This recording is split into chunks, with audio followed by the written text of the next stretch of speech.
ఒక విషయంలో ఒక 2 క్వశ్చన్లు అడగాలనుకుంటున్నాం. సబ్ క్వశ్చన్స్ ఉన్నాయి మాకు. దీనికి మీరు సూటిగా సమాధానం చెప్పాలి. 2 పేర్లు చెప్తాను, వాళ్ళల్లో మోస్ట్ హ్యాండ్సమ్ ఎవరు అనేది మీరు చెప్పాలి. ఏ డాక్టర్ ఎం మోహన్ బాబు గారు, బి విష్ణు మంచు గారు. ఈ 2లో కల్లా ఎవరు మోస్ట్ హ్యాండ్సమ్? మోస్ట్ హ్యాండ్సమ్ నీ పేరు చెప్తాను అనుకున్నావు కదా, Vishnu. Most handsome boy on the surface of earth. అలా ఎలా చెప్పేశారు సార్? ఇంకేమడుగుతావు అడుగు. ఒకవేళ కనుక మోహన్ బాబు గారు సినిమాల్ని మిమ్మల్ని హీరోగా పెట్టి రీమేక్ చేస్తే ఈ 3 సినిమాల్లో నుంచి మీరు ఏ సినిమాలో చేయాలనుకుంటున్నారు? ఎందుకు? A Alludu Garu, B Pedarayudu, C Assembly Rowdy. Assembly Rowdy. ఎందుకు? ఎప్పుడో చేసేవాడిని నన్ను. అసలు అసెంబ్లీ రౌడీలో ఫస్ట్ నన్నే అడిగారు, నేను రిజెక్ట్ చేశాను. ఎందుకంటే అది ఒక పూర్ సబ్జెక్ట్, దాని గురించి పెద్ద మనకెందుకు అనుకున్నాను. బట్ మోహన్ బాబు గారు వచ్చి రిక్వెస్ట్ చేసి నేను చేసుకుంటాను, దయచేసి నాకు ఆ అవకాశం కల్పించండి అని ఇంటికి వచ్చి ప్రాధేయపడితే ఏం చేస్తాం సుమా? సార్ దీని వెనకాల ఇంత కథ ఉందా? ఇప్పటి వరకు మాకు తెలియలేదు. యమదొంగలో కూడా ముందుగా మిమ్మల్ని అనుకున్నారంట. యమదొంగ నన్ను అడగలేదు, ఎందుకంటే ఆ యముడు అట్లాంటి క్యారెక్టర్లకు ఆయన సరిపోతాడు. బయట సరిపోతాడు, సినిమా సరిపోతాడు. Okay sir, critical question. Mohan Babu గారిలో మీకు క్రిటికల్ క్వశ్చన్ నీకా నాకా? Answer sir, answer. Mohan Babu గారిలో మీకు నచ్చే ఒక విషయం, నచ్చని ఒక విషయం, 2. నచ్చే విషయం లేదు, నచ్చని విషయం లేదు. అసలు మోహన్ బాబే నచ్చడు నాకు. Yes sir, what are you talking? పోతాను అనుకున్నారు సార్, నేను అవాక్కయ్యాను. నువ్వు అవాక్కైనా నాకేం అభ్యంతరం లేదు, కానీ మోహన్ బాబు నాకు నచ్చడు. ఎందుకు సార్? రీజన్స్ చెప్పాలా? 1, 2, లక్ష, కోటి? వదిలే తల్లి, ఇప్పుడు అట్లాంటి విషయాన్ని అడగొద్దు. ఓకే, సో బ్రహ్మానందం గారు మరికొద్దిసేపట్లో స్టేజ్ మీదకి వస్తారు, ఇంకాసేపు ఇక్కడే ఉంటారు కాబట్టి ఇంత చెప్పిన తర్వాత ఇక్కడ ఉండడం కొంచెం కష్టం అంటారా? వెళ్ళిపోవడం అంతే. ఓకే, మరి ఇంకా ఆలస్యం చేయకుండా మా హాస్య బ్రహ్మ, ఇందాక ఆయన చెప్పినవన్నీ సరదాగానే ఆయనకు మోహన్ బాబు గారు అంటే చాలా ఇష్టం. ఎస్, ఒక మహానటుడిని ఇష్టపడిన వాళ్ళు ఎవరు ఉంటారమ్మా? అంటే నేను ఒకసారి మోహన్ బాబు గారిని కూడా అడుగుదాం అనుకుంటున్నాను, ఆయన ఏం చెప్పాలనుకుంటున్నారో. ఇందాక మీరు చెప్పింది సార్, ఇందాక బ్రహ్మానందం గారు చెప్పిన దాని గురించి మీ స్పందన తెలుసుకోవాలనుకుంటున్నాం. బ్రహ్మానందం ఏం చెప్పినా కరెక్టే. అంతేనంటారా సార్? అతనికి ఎదురు చెప్పడం నాకు ఇష్టం లేదు. I love him.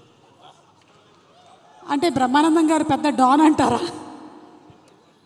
నేను భయపడుతూ ఉంటాను. బ్రహ్మానందం గారు అంటే మోహన్ బాబు గారు భయపడుతున్నారంటే ఇంకా నేను బ్రహ్మానందం గారంటే భయపడ్డు, నిజానికి భయపడతాడు. బ్రహ్మానందం అంటే నిజం, నిజం అంటే బ్రహ్మానందం. కాబట్టి మరి ఇక ఆలస్యం చేయకుండా మా హాస్య బ్రహ్మ, the Guinness book of world record holder, అలాగే పద్మశ్రీ అవార్డీ బ్రహ్మానందం గారిని సాధారణంగా వేదిక మీదకి రావాల్సిందిగా రిక్వెస్ట్ చేస్తున్నాము. కన్నప్ప సినిమాలో మనకి ఒక విభిన్నమైనటువంటి పాత్రతో కనిపించబోతున్నటువంటి బ్రహ్మానందం గారికి సాదర స్వాగతం పలుకుతూ కనిపిస్తున్నాము. And escorting him on stage మా విష్ణు గారు, హార్డ్ వర్క్ అండ్ డెడికేషన్కి కేర్ ఆఫ్ అడ్రస్, అలాగే మా అసోసియేషన్ ప్రెసిడెంట్గా కూడా ఎన్నో అద్భుతమైనటువంటి కార్యక్రమాలను చేస్తూ త్వరలోనే రిలీజ్ అవుతున్నటువంటి ఈ సినిమా విష్ణు గారికి చాలా పెద్ద సక్సెస్ అవ్వాలని మనస్ఫూర్తిగా కోరుకుంటూ ఉన్నాము. బ్రహ్మానందం గారు, మీకు స్వాగతం. అండ్ అలాగే ఇప్పుడే ఇక్కడికి విచ్చేసినటువంటి చిన్ని ఆశ, చిన్నదాని ఆశ రోజా గారు, మన మధుబాల గారు, రోజా మూవీ మధుబాల గారికి స్వాగతం పలుకుతున్నాము. మధుబాల గారు, very very hearty welcome to you.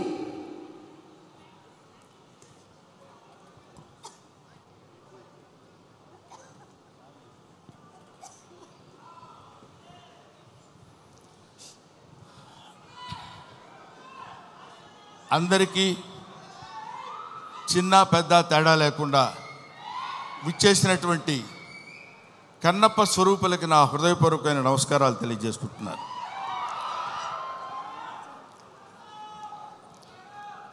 వీడికి ఏం పోయే కాలం ప్యాంట్ షర్ట్ వేసుకొని రావచ్చు కదా అనుకోవచ్చు అందరూ. కొంతమందికి ఆ ఐడియా ఉండుంటుంది. కానీ ఈరోజు ఈ సభ శివతత్వానికి సంబంధించిన సభ, శివుడికి సంబంధించిన సభ, శివ మహత్యానికి సంబంధించిన సభ కాబట్టి ఆయన గురించి మాట్లాడేటప్పుడు ఒళ్ళే కాదు, మనం ధరించిన బట్టలను కూడా జాగ్రత్తగా ఉంచుకోవాలేమో అన్న అభిప్రాయంతో వచ్చాను ఇలాగ. తర్వాత ముందుగానే మీ అందరికీ నేను విన్నవించుకునేది ఏంటంటే, నేను మాట్లాడే మాటల్లో ఏమైనా పొరపాట్లు కానీ తప్పొప్పులు కానీ మీకు నచ్చని విషయాలు కానీ ఉంటే, నాకంటే ఆల్మోస్ట్ ఇక్కడ ఉన్న వాళ్ళందరూ వయసులో చిన్నవాళ్ళే అనుకుంటాను, పెద్ద హృదయాలతో మన్నించండి. ఒకటి. నెంబర్ 2, కన్నప్ప ఈ సినిమా మోహన్ బాబు గారు ఎందుకు తీశారబ్బా అని అనుకున్నా ఒకసారి. ఎందుకంటే మోహన్ బాబు గారి గురించి మీ అందరికీ తెలుసు. ఆయన 5 కోట్లతో 10 కోట్లతో సినిమా తీసి దాని మీద 10 కోట్లు 15 కోట్లు సంపాదించుకుని మళ్ళీ పక్కన పెట్టి మళ్ళీ ఇంకో సినిమా తీసి, అలాంటి డబ్బుకి అతి ప్రాధాన్యత ఇస్తూ గౌరవించేటువంటి వ్యక్తి మోహన్ బాబు గారు. నాకు తెలుసు 200 కోట్లు పెట్టి ఈ సినిమా ఈయన ఎందుకు ప్లాన్ చేశాడు అనే ఆలోచన చేస్తే, ఈ ఆలోచన ఆయనది కాదు, ఈ ఆలోచన ఆయనకు వచ్చినటువంటి ఆలోచన కాదు, సకల సృష్టి స్థితి లయకారుడైన ఆ పరమేశ్వరుని ఆలోచన అతనిలో సంక్రమించిందేమో. ఒకటి. ఇంకో పాయింట్ ఏంటంటే, ఎప్పుడో నా చిన్నతనంలో ఆయన కన్నడ రాజకుమార్ కాళహస్తి మహత్యం సినిమా తీశారు. ఆ తర్వాత కీర్తిశేషులు బాపు గారు, కీర్తిశేషులు కృష్ణరాజు గారితో కన్నప్ప సినిమా తీశారు.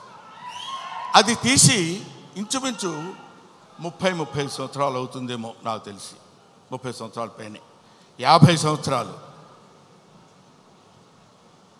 ఆ సినిమా తర్వాత భక్తి తత్వాన్ని ఇప్పుడు ఇక్కడున్నటువంటి కుర్రకారందట్లో భక్తి సన్నగిల్లిపోయి అరాచకాలు పెరుగుతున్న సమయంలో ఏదో ఒక భారతీయ తత్వాన్ని, భారతీయ శివతత్వాన్ని తెలియపరచాలి ఇప్పుడున్నటువంటి కుర్రకారుకి అనేటువంటి ఆలోచనతోటి శివుడే, సాక్షాత్తు శివుడే, సాక్షాత్తు ఆ పరమేశ్వరుడే, సాక్షాత్తు ఆ కాళహస్తీశ్వరుడే, సాక్షాత్తు ఆ వాయులింగుడే మోహన్ బాబుని ఇలా రారా అని పిలిచాడు. ఎందుకు పిలిచాడంటే, కాళహస్తిలో శివుడు ఉంటాడు, పక్కనే మోదుగుపాలెంలో ఉన్న మోహన్ బాబుని పిలిచి నువ్వు రారా, నువ్వు ఏవేవో సినిమాలు తీస్తావంటే నా సినిమా తీయ అన్నాడు అంతే. అది శివనాజ్ఞను అనుసరించి తీసినటువంటి సినిమా ఈ భక్త కన్నప్ప అని నా నమ్మకం. లేకపోతే ఇంత డబ్బు పెట్టి నేను సినిమా చేసి ఇంత టెన్షన్ పడి ఇన్ని రకాలైనటువంటి విమర్శల్ని ఎదుర్కొంటూ నిలబడి సినిమాని రిలీజ్ చేసి శివతత్వాన్ని యావత్ ప్రపంచానికి తెలియపరచాలనేటువంటి ఆలోచన అతను కలగటం ఆయన చేసుకున్న పూర్వజన్మ సుకృతం. అటువంటి మహనీయుడు ఆయన.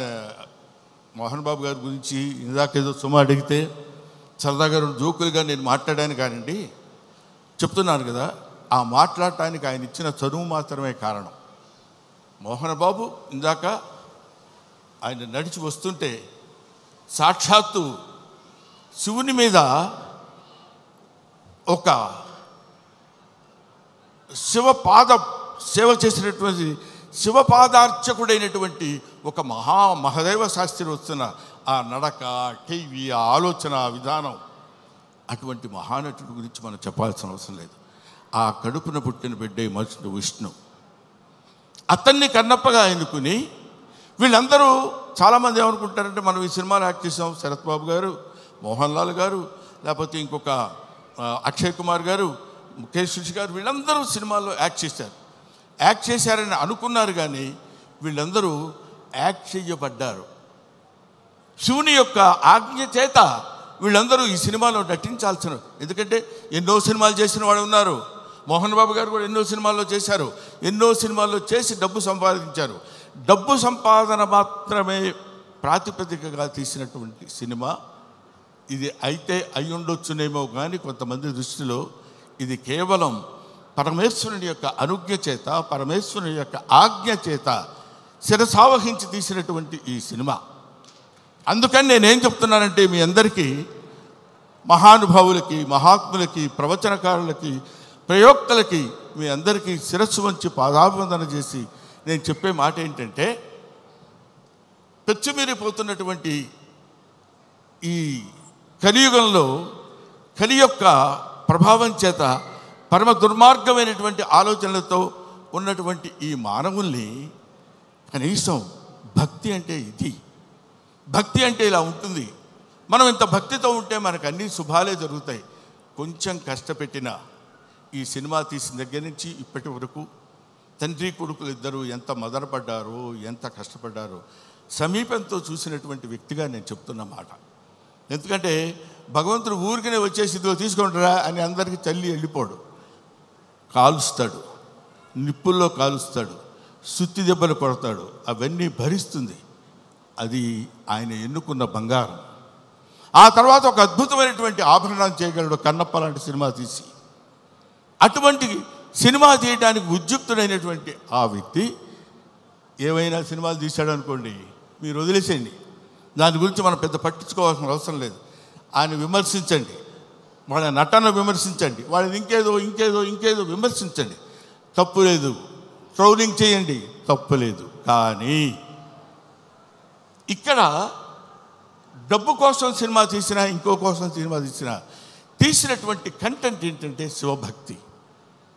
30-40 సంవత్సరాల తర్వాత, 50 సంవత్సరాల తర్వాత ఇప్పుడున్నటువంటి కుర్రకారుకి శివతత్వాన్ని, భక్తితత్వాన్ని, దైవత్వాన్ని తెలియపరచడం కోసం తీసిన ఈ సినిమాని మీ అందరికీ చేతులెత్తి శిరసావహించి మీరు నమస్కరించి, వినమ్రతతో నమస్కరించి చెప్పేది ఏంటంటే, ఈ సినిమాని ఆదరించండి, అభిమానించండి, అల్లరి మాత్రం చేయకండి.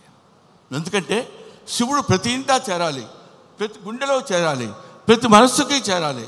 అటువంటి చేరాల్సినటువంటి కొంచెం వాటర్ ఇస్తారండి. 1 సెకండ్.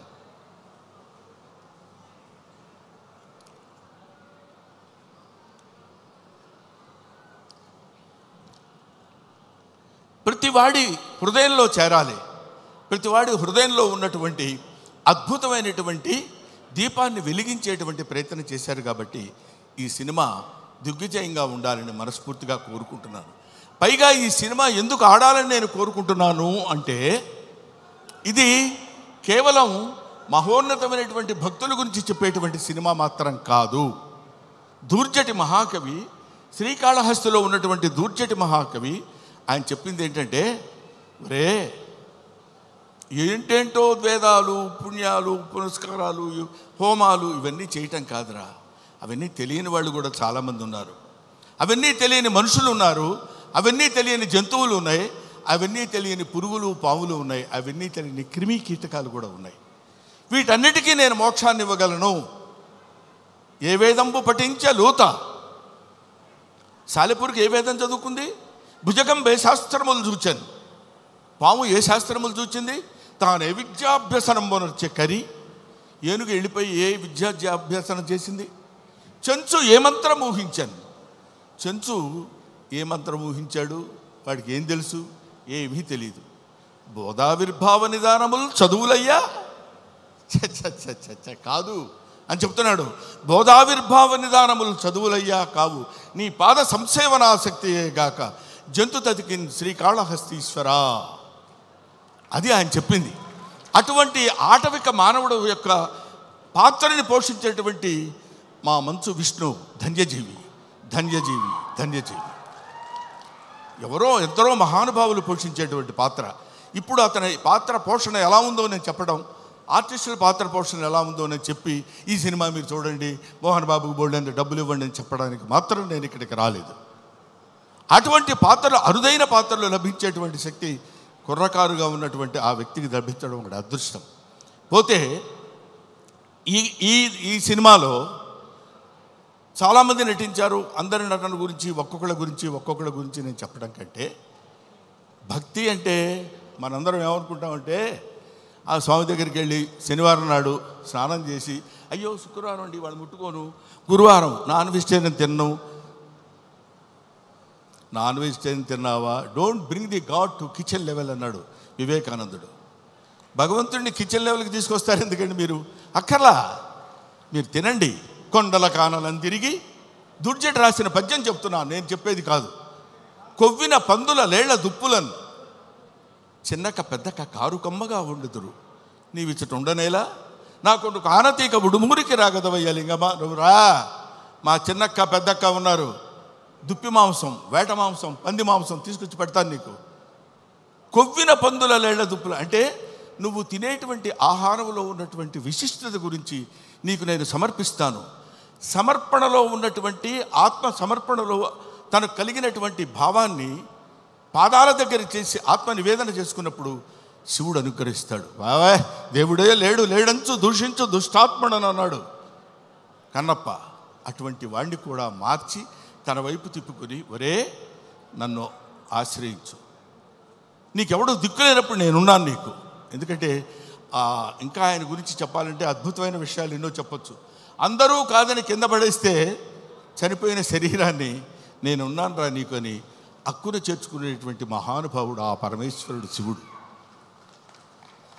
ఎవడు వద్దొద్దు అయిపోయాడు తీసి పడేయండి కింద అంటాం మనం, మన ఇంట్లో వాళ్ళనే మనం అంటాం. అటువంటి వాళ్ళని అందుకనే దాన్ని ఏమంటారంటే, అధికుడని అధముడని నరుని దృష్టిలోనే భేదాలు, శివుని దృష్టిలో అంతా సమానులే. కాబట్టి అక్కడ ఇచ్చట అస్పృశ్యత సంచరించుటకు తావే లేదన్నాడు జాషువా. ఇక్కడ అబ్బాయి నేను వీడు ఫలానా క్యాస్ట్ నేను వీడిని ముట్టుకొని అని ఉండదు. ఇటువంటి శివతత్వాన్ని మన వాళ్ళ వరకు, మన 2 రాష్ట్రాల వరకు అని కాకుండా యావత్ భారతదేశంలో ఉన్నటువంటి ఈ ఎవడు శివుడంటే ఇంకా ఎంతసేపు అయినా మాట్లాడతాను. కాకపోతే సుమ లక్కీగా ఇక్కడ లేదు. కాబట్టి ఎందుకంటే మీ అమ్మా నాన్న ఎవరంటే ఫలానా అని చెప్తాం, వాళ్ళ అమ్మా నాన్న ఎవరంటే ఫలానా వాళ్ళని చెప్తాం, వాళ్ళ అమ్మా నాన్న అని చెప్తాం. అలా వెళితే అసలు మీ అమ్మా నాన్నలు ఎవరంటే వాగర్ధావివ సంపృక్తౌ వాగర్ధ ప్రతిపత్తయే జగతః పితరౌ వందే పార్వతీ పరమేశ్వరవు. జగత్తుకే తల్లిదండ్రులైనటువంటి వాళ్ళు పార్వతీ పరమేశ్వరుడు. ఆ పార్వతీ పరమేశ్వరుల యొక్క అంశ చేత నానా ఇది క్రిమి సాలెపురుగు, దీనికి మోక్షాన్ని ఇచ్చాడు. అది కీటకం పాము, దానికి మోక్షాన్ని ఇచ్చాడు. అది జంతువు ఏనుగు, దానికి మోక్షాన్ని ఇచ్చాడు. నాగరికత లేనటువంటి మనిషి, అడవి మనిషి, వాడికి మోక్షాన్ని ఇచ్చిందే కాకుండా శ్రీశైల మహాక్షేత్రంలో తన శిరస్సు మీద పెట్టుకున్నాడు. అదిగో కన్నప్ప గుడి అని మనం చూస్తాం. అంతటి ప్రాతిష్ఠ్యం కలిగినటువంటి ఈ అద్భుతమైనటువంటి కావ్యాన్ని చిత్రీకరించాలనేటువంటి ఆలోచన మోహన్ బాబు గారి కలగటం, ఇది అందరికీ పంచాలి, ఈ శివతత్వం అందరికీ తెలియాలి, ఈ భక్తితత్వం అందరికీ తెలియాలంటున్నారు. కాబట్టి మహాత్ములైనటువంటి వాళ్ళకి, మహానుభావులైనటువంటి వాళ్ళకి, జ్ఞానులైనటువంటి వాళ్ళకి, జ్ఞానమే అజ్ఞానం అనుకునేటువంటి వాళ్ళకి, అజ్ఞానమే జ్ఞానమని కూడా పరిగణించుకునే వాళ్ళందరికీ శిరస్సు వంచి వయసులో మీ అందరికంటే పెద్దవాడైనా నమస్కరించి మిమ్మల్ని కోరుకునేది ఏంటంటే, శివతత్వాన్ని సంబంధించిన ఈ సినిమాని ఎవరూ అడ్డుకోవద్దు. మీ అందరి సినిమా చూడమని కూడా నేను చెప్పట్లేదు, అడ్డుకోవద్దు. చూసిన తర్వాత ఆహా, ఇందాక ఆ మ్యూజిక్ డైరెక్టర్ ఉన్నాడు, శివుడికి కులం ఏంటండి? శివుడికి కులం ఏంటి? క్రిస్టియన్ ఫ్యామిలీ నుంచి వచ్చినటువంటి వ్యక్తి స్టీఫెన్సన్. మ్యూజిక్ డైరెక్టర్ పేరేంటండి? స్టిఫై. ఆయన శివతత్వాన్ని గురించిన సినిమా గురించి అంత అద్భుతమైనటువంటి భక్తితత్వంలోకి తీసుకెళ్ళటం అనేటువంటి ఆలోచన, ఇవన్నీ they are all picked. Sarath Kumar లేకపోతే ముఖేష్ ఋషి ఒక మోహన్ లాల్, వీళ్ళందరినీ అక్షయ్ కుమార్ లాంటి వాళ్ళని పట్టుకుని వీళ్ళు వీళ్ళు వీళ్ళు ఉండాలని ఆలోచన అతనికి ఎలా కలిగిందంటే, ఇది ఏది మనం చేసింది కాదు, ఈ కన్నప్ప సినిమా అనేటువంటిది ఒక అద్భుతమైనటువంటి ఒక the greatest adventurous film on the surface of earth. కాబట్టి భూమి మీద ఉన్నటువంటి ప్రతి వాళ్ళు, ముఖ్యంగా కుర్రకారు, భక్తితత్వాన్ని అంటే ఏంటో తెలియనటువంటి వాళ్ళు. ఎందుకంటే నేను ఏదో ఒక విషయంలో మాట్లాడుతూ భక్తి అంటే ఏంటంటే వెళ్ళిపోయి దండాలు పెట్టుకుని పూజలు చేసేసి మంత్రాలు చదివేసి అని, అది తప్పులేదు, అది వాళ్ళ నమ్మకం కావచ్చు. కానీ మనకి జన్మనిచ్చినటువంటి దేవుణ్ణి నిరంతరం, అదే కన్నప్ప సినిమాలో ఒక పాటలు చూశాను నేను, అన్నం ముద్దలో దేవుడిని చూస్తాడు, సగం నరకబడిన కొయ్యలో దేవుడిని చూస్తాడు, ప్రతి చోట దైవాన్ని దర్శించుకునేటువంటి స్థితిని కల్పించటమే భక్తి. అటువంటి భక్తితో జీవితాన్ని ప్రసాదించి, పాంచభౌతికమైనటువంటి జీవితాన్ని ప్రసాదించిన ఆ భగవంతుడికి చిరస్థాయిగా కృతజ్ఞతతో ఉండటమే భక్తి. అటువంటి భక్తి రసమైనటువంటి సినిమాని నిర్మించి మనందరికీ పంచుతున్నటువంటి మంచు మోహన్ బాబు గారికి, మంచు విష్ణు గారికి నా హృదయపూర్వకమైన నమస్కారాలు తెలియజేసుకుంటూ, ముఖ్యంగా ఈ సినిమాలో నటించినటువంటి ప్రభాస్ గురించి చెప్పాలి.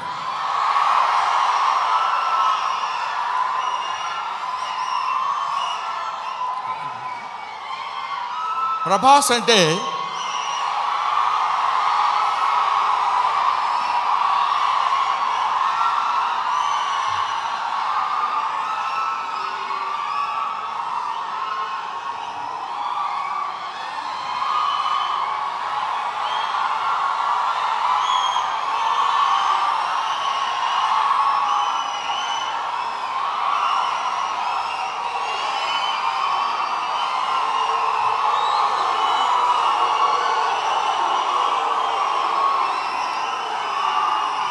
ప్రభాస్ అంటే ప్రభాస్ అది ఇంకా ఆపండి. ప్రభాస్ గురించి చెప్పాలి ఈ సినిమాలో. ఆయన ఒక ప్రపంచం గర్వించదగినటువంటి నటుల్లో ఇప్పుడు ఒకడు ప్రభాస్. ఈ సినిమాలో ఆయన ఎందుకు అంగీకరించాడంటే, సినిమాలో ఆయన డబ్బు కోసం అంగీకరించలేదు, ఏదో ఈ సినిమాలో ఒక అద్భుతమైన క్యారెక్టర్ చేయాలని ఆయన అంగీకరించలేదు. ప్రభాస్ ఒక మానవతా విలువలు కలిగిన మనిషి, ఒక మంచి మనిషి, ఎవరైనా ఏదైనా చేయిజాప అడిగితే కాదనేటువంటి వ్యక్తి కాదు ప్రభాస్. ఎవరైనా అద్భుతమైనటువంటి స్థితిలో ఉండి ఇది నాకు కావాలి అని అడిగినప్పుడు, ముఖ్యంగా ఆ విషయంలో చెప్పాలంటే మోహన్ బాబు గారికి అత్యంత సన్నిహితుడు. మోహన్ బాబు గారు ఎలాంటి వాడంటే, ఓ చిన్న ఆల్కహాల్ లాంటి వాడు, అలవాటైతే వదిలిపెట్టలేం. అలాగే ఎంతో మోహన్ బాబు గారి మత్తులో, మోహన్ బాబు గారి ప్రేమలో మునిగి తేలినటువంటి వ్యక్తి. కాబట్టి ప్రభాస్ ఈ సినిమాలో చేశాడు. అరే మోహన్ బాబు గారి ఎంట్రీ చూశారు కదా, అతను స్టీఫెన్ కూర్చున్నాడు, మ్యూజిక్ డైరెక్టర్. ఆ మోహన్ బాబు గారి ఎంట్రీ అలా పెడితే ప్రభాస్ శివప్రభాసుడు, అతను శివుడి చేత ప్రకాశవంతంగా పెరిగేవాడు, 6 అడుగుల అందగాడు. అతను విగ్గు పెట్టుకుని అలా వస్తున్నప్పుడు ఒళ్ళు గగురు పొడిచి వీర తాండవం, శైవ తాండవం చేసేటువంటి విధంగా ఆ సినిమాలో నటించాడు ప్రభాస్. నేను చూశాను. ఆహా, ఇది కదా సినిమా, ఇది కదా శైవభక్తి, ఇది కదా దైవభక్తి అని నిరూపించేటువంటి సినిమా. ఇటువంటి సినిమాలు మనం చూడాలి, మన పిల్లల చేత చూడించాలి, మన భక్తి రసాన్ని భారతదేశంలో పెంపొందించే విధంగా చేయాలని మనస్ఫూర్తిగా కోరుకుంటూ, ఓం నమః పార్వతీపతయే, హర హర మహాదేవ శంభో శంకర్.